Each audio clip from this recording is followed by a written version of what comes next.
si Teddy ini, ya kan, sama si Prabowo ini, pasangan yang serasi, sama-sama arogan.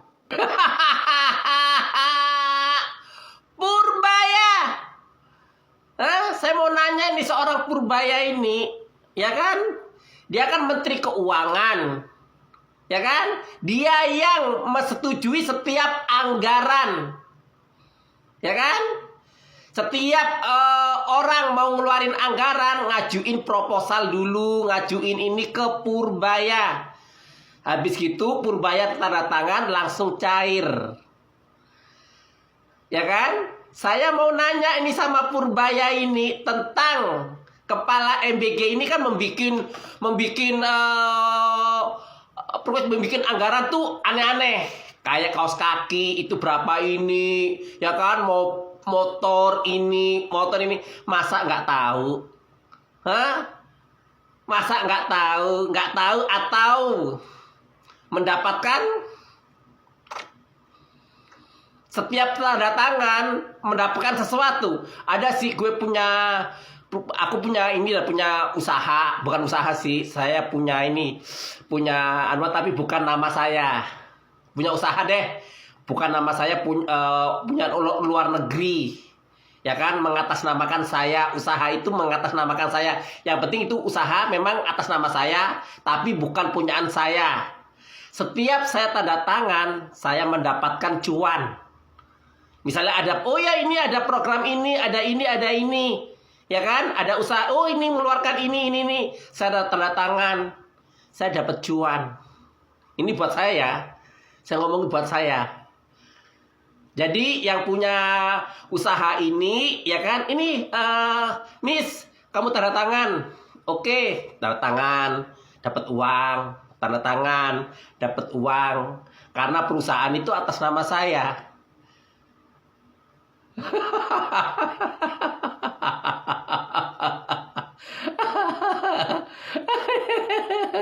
Nggak mungkin seorang Purbaya nggak tahu sama sekali tentang dana MBG. Bullshit.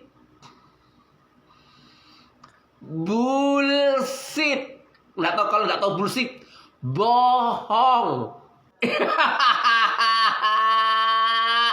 Si Teddy ini, ya kan, sama si Prabowo ini, pasangan yang serasi, sama-sama arogan, ya kan.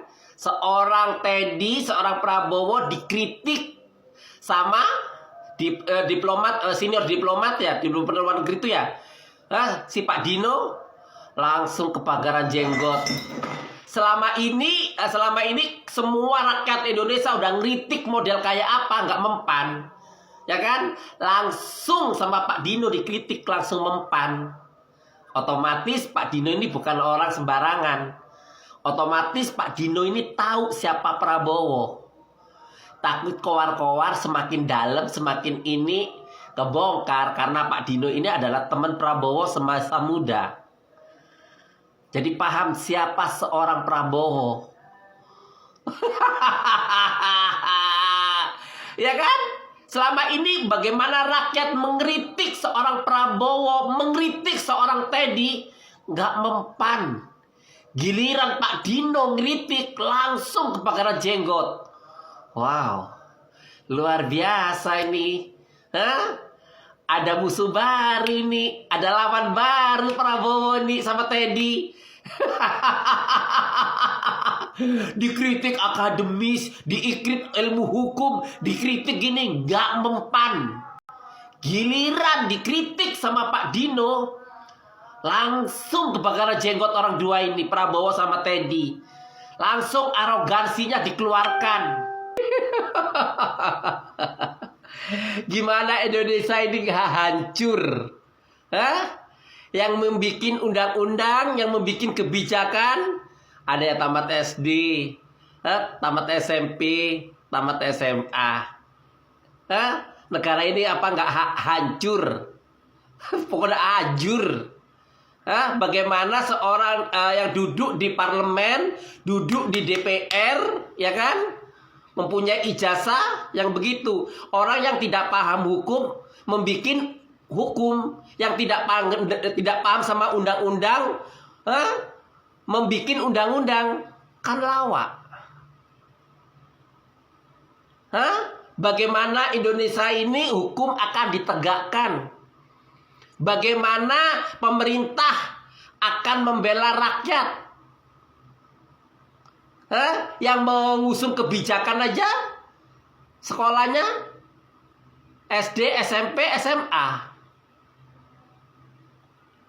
Itu 70-80% loh. Sisanya yang 20% itu sarjana. Ngeri Indonesia ini. Ngeri banget.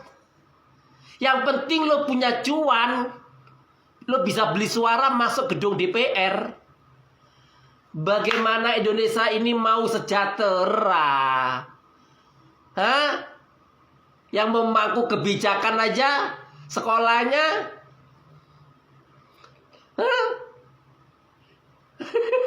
lebih rendah daripada yang mendidik. Guru minimal S1 yang membuat undang-undang SD, SMP, SMA tamatannya.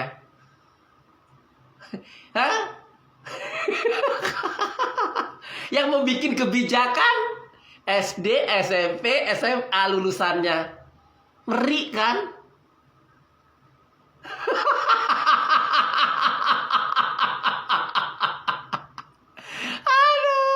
Bagaimana Indonesia mau maju?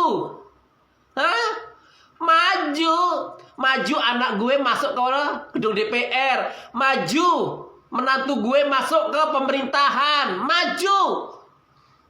Itu Indonesia maju. Tai. Rupiah melemah, tapi masih ada hubungannya dengan bahasa Perancis yang mau dimasukkan ke dalam kurikulum. Ternyata ada polanya, teman-teman.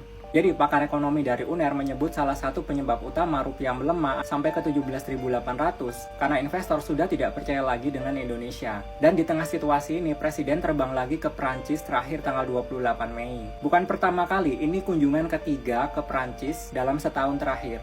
Totalnya Pak Prabowo sudah kunjungan 53 kali selama 20 bulan menjabat. Ini rekor tertinggi sepanjang sejarah Republik Indonesia. Bayangin, 1 dari setiap 6 hari masa jabatannya dipakai untuk keluar negeri. Rombongan menginap di Hotel Four Seasons George 5 Paris. Suite-nya bisa 500 juta per malam. Total biaya diduga 5,8 miliar. Sambil cari investor, sambil menikmati kemewaan hotel bareng si Teddy. Dan yang pulang dari Paris bukan kesepakatan investasi konkret, tapi instruksi wajib bahasa Prancis di semua sekolah. Tanpa kajian, tanpa konsultasi kurikulum, tanpa anggaran. Bahasa Portugis juga setelah kunjungan ke Brazil. Kok bisa segala cara dipakai bukan untuk memperbaiki kurikulum di Indonesia, tapi demi menyenangkan presiden lain agar dibantu dapat kepercayaan lagi dari investor. Menurut kalian, presiden rajin ke luar negeri itu supaya bisa spend time bareng ajudan kesayangan? Atau karena benar-benar terpaksa karena kehilangan investor?